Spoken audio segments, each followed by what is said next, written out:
सतगुरु की साजी निभाजी प्यारी सात संगत जी, प्यार और सत्कार से कहना धान निरंकार जी। सबसे पहले सतगुरु माता जी, निरंकारी राजपिता जी, सात संगत माँ का दासी शुक्राना करती है, जिनकी अपार कृपा से हमारा यह जीवन का सफ़र व्यतीत हो रहा है। सतगुरु की कृपा से ही हमारा दिन अच्छे प्रकार से बीत गया है और सतगुरु निरंकार की कृपा से रात भी अच्छी बीत जाएगी।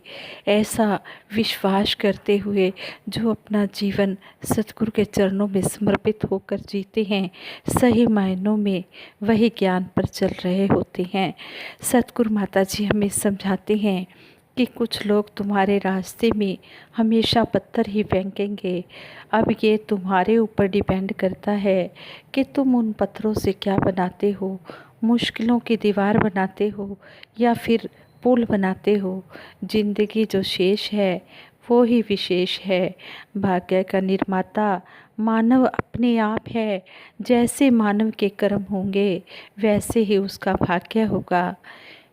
मेरे दाता, मुझे पता नहीं मेरी ज़िंदगी के कितने पल हैं, लेकिन जितने भी पल हैं हर पल तेरी याद में बीते, तेरे सिमरन में बीते, यही आप जी के चरणों में अरदास है। ज़्यादातर हम पिंजरे में बंद पक्षी की तरह रहते हैं जिसका दरवाज़ा टूट चुका है, लेकिन हम अपनी संभावना के आकाश में उड़ान भरने के बजाय पिंजरे पर सोने की परत चढ़ाने में बहुत बिजी हैं। संघर्ष जरूरी है। ये प्रकृति के तरीके हैं जो हमें विस्तार, विकास, प्रकृति और मजबूत बनने की अनुमति देते हैं। एक चीज़ जो प्रकृति बर्दाश्त नहीं करेगी वह है आलस्य। अगर हमें अपने जीवन की परिस्थितियाँ पसंद नहीं है तो उन्हें बदल देने का प्रयास करना ही हमारी समझदारी है। जैसी भी हो परिस्थिति, रहे एक सी मनुस्थिति, जब ये गुरु का ज्ञान मन में बस जाता है, फिर जैसे भी हालात आ जाएं, वो कभी भी घबराता नहीं है। संपूर्ण अवतार वाणी में शहनशाह बाबा अवतार सिंह जी महाराज फरमाते हैं, भावें सुख दे भावें दुख दे, मन्ना भाना सीखिए, जिस रंग रखे उस रंग रह के प्रेम निभाना सीखिए। कि जो भी सतगुरु हमें दे देता है, दुख हो या सुख हो, हमने सतगुरु की रज़ा में रहकर, सतगुरु के पानी में रहकर उस समय से निकलना है। उस परिस्थिति से हमने अपने आप को एक मन एक चित होकर एक ही रस में रहकर उसको हमने निभाना है।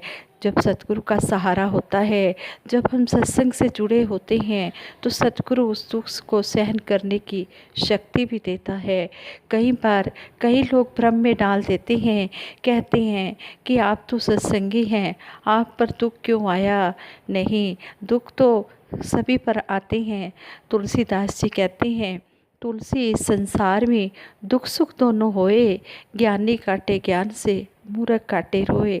जो ज्ञानी होता है वो सतगुरु के ज्ञान से अपने दुख सुख को काटता है, और जो ज्ञानी होता है वे रोकर अपना दुख काटता है। दुख है या सुख है, इस तरह कहते हैं जब सतगुरु का ज्ञान मन में बस जाता है तो फिर दुखों को सहन करने की शक्ति भी मिल जाती है। ये नहीं है कि दुख सत्संगियों पर नहीं आते हैं, दुख सुख तो आते रहते हैं। उतराइयाँ चढ़ाइयाँ कई जिंदगी विच आउंदियां ने, हाथ होवे तेरा सिर ते आके लंघ जांदियां ने। जब सतगुरु का हाथ सिर पर होता है तो फिर दुख सुख ये इसी ने काटने होते हैं, इसी ने सहारा देना होता है। उस दुख से तो उस दुख को सहने की ये शक्ति भी देता है। इसलिए हम हर पल सतगुरु का शुक्राना ही करते रहें और यही अरदास करें कि सच्चे पातशाह जो भी हो रहा है ये आप जी की कृपा से हो रहा है, ये आप जी का दिया हुआ प्रसाद है, चाहे दुख है या सुख है। इस तरह हम सतगुरु के हर पल शुक्राने में रहें और इस जीवन को गुजारते चले जाएं। साथ संगत जी कहते हैं, एक बार एक गांव में एक भला आदमी बेरोजगार था। अपनी बेरोजगारी से वह बहुत दुखी था। यह देख एक चोर को उस पर दया आ गई। वह उस बेरोजगार आदमी के पास गया और बोला, मेरे साथ चलो, चोरी में बहुत सारा धन मिलेगा। आदमी बेकार बैठे बैठे परेशान हो गया था, इसलिए वह उस चोर के साथ चोरी करने के लिए तैयार हो गया। लेकिन अब प्रॉब्लम यह थी कि उसे चोरी करना आता नहीं था। उसने अपने साथी से कहा, मुझे चोरी करना आता तो नहीं है, फिर मैं चोरी कैसे करूँगा। चोर ने कहा, तुम उसकी चिंता मत करो, मैं तुम्हें सब सिखा दूँगा। अगले दिन दोनों रात के अंधेरे में गांव से दूर एक किसान का पका हुआ खेत काटने पहुंच गए। वह खेत गांव से दूर जंगल में था, इसलिए वहां रात में कोई रखवाली के लिए आता जाता नहीं था। लेकिन फिर भी सेफ्टी के लिहाज से उसने अपने नए साथी को खेत की मुडेर पर रखवाली के लिए खड़ा कर दिया और किसी के आने पर आवाज़ लगाने को कहकर खुद खेत में फसल चोरी करने पहुंच गया। नए साथी ने, यानी कि जो बेरोजगार आदमी था, उसने थोड़ी देर में ही अपने साथी को आवाज़ लगाई, कहा, भाई जल्दी उठो, यहाँ से भाग चलो, खेत का मालिक पास ही खड़ा देख रहा है।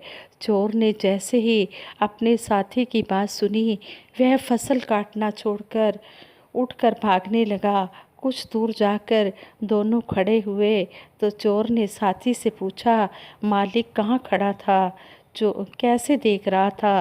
वह चोर बड़ी सहजता से बोला, कहने लगा, मित्र, ईश्वर हर जगह मौजूद है, ईश्वर हर जगह व्यापक है। इस संसार में जो कुछ भी है इसी परमपिता परमात्मा का है और यह सब कुछ देख रहा है। मेरी आत्मा ने कहा कि ईश्वर यहाँ भी मौजूद है। जब ईश्वर हर जगह सर्वव्यापक है, कोई भी जगह इससे खाली नहीं है, तो ईश्वर यहाँ पर भी है। हमें चोरी करते हुए ईश्वर देख रहा है। इस स्थिति में हमारा चोरी करना ठीक नहीं है, इस स्थिति में हमारा भागना ही ठीक था। पहले चोर पर बेरोजगार आदमी की इन बातों का इतना इम्प्रेशन पड़ा कि उसने चोरी करना ही छोड़ दिया। तो यहाँ पर सत्संग में भी हमें यही समझाया जाता है कि हमने दसा नवंधि किर्त कमाई करनी है, किसी का हक नहीं दबाना है, कभी हमने छीना झपटी नहीं करनी है, किसी के साथ धोखा नहीं करना है, किसी के साथ कोई छल प्रेम नहीं करना है। अपनी मेहनत की कमाई से अपना और अपने परिवार का गुजारा करना है। तो सतगुरु हमें हर पल यही समझा रहा है। हम संपूर्ण अवतार वाणी में शहंशाह बाबा अवतार सिंह जी महाराज भी समझाते हैं कि जिनके अंदर गुरु का ज्ञान बस जाता है, फिर वो यही कहते हैं, तेरा आसरा लेके करता हूँ काम, मेरे सतगुरु तुझको लाखों सलाम। तू साकार भी है, तू निराकार भी है, तू गुरुवचन भी है, तू अवतार भी है, तू किसी की समझ में आता नहीं, तेरे बिन कोई तुझको पाता नहीं। शरण में जो आए तू लेता है थाम, नहीं पूछता जात पात और मुकाम। शरण में तेरी मैं हूँ आया हुआ, हूँ अवतार तेरा बनाया हुआ। ना जिसके गुनाहों का हो खुशुमार, तेरी मेहर से होता है पल में पार। हो अंबार लकड़ी के थोड़ी सी आग, पलों में ही कर देती है सबको राख। अंधेरा हो चाहे घने से घना, जले दीप होता है पल में फना। यूं ही तेरी बख्शिश के प्रताप से हुए मुक्त लाखों बशर पाप से। रहे जिस पे अवतार तेरी नज़र, उसे मौत का भी नहीं कोई डर। जिसके अंदर सतगुरु का ज्ञान बस जाता है, जो इस ज्ञान पर अपना विश्वास दृढ़ कर लेता है, फिर उसे मौत का भी कोई डर नहीं होता है। वो हर पल सतगुरु के चरणों में यही अरदास करता है कि सच्चे पातशाह, मेरा मुझ में कुछ नहीं, जो कुछ है सो तेरा, तेरा तुझको सौंपते क्या लागे है मेरा। जब हमने पहले प्रण में ही तन मन धन सतगुरु के आगे समर्पित कर दिया है, फिर इसकी मर्जी है, ये जैसे चलाना चाहे वैसे ये चला ले। जिस तरह कहते हैं कोई अपनी ज़मीन किसी को सेल कर देता है तो वो जो परचेज करने वाला होता है वो उस ज़मीन में कांटे बोए या फूल बोए या सब्जियां बोए, कुछ भी बोए, बेचने वाले का कोई भी हक नहीं रह जाता, बेचने वाले का कोई हक नहीं रह जाता। इसी तरह हमने पहले ही प्रण में अपना तन मन धन सतगुरु के आगे अगर सही मायनों में हमने अर्पण कर दिया है तो फिर जिस रंग राखे उस रंग रहिए, फिर जिस रंग में भी है हमें रखता है, हम सतगुरु के भाणे में रहते हुए, इसका शुक्र गुजार करते हुए, इसकी रहमतों का प्रसाद लेते हुए हम ये अपना जीवन का सफ़र तय करें। श्री सतगुरु माता जी के चरणों में यही अरदास करती है कि सच्चे पातशाह आप जी की कृपा से हमारा जीवन का सफ़र तय हो रहा है।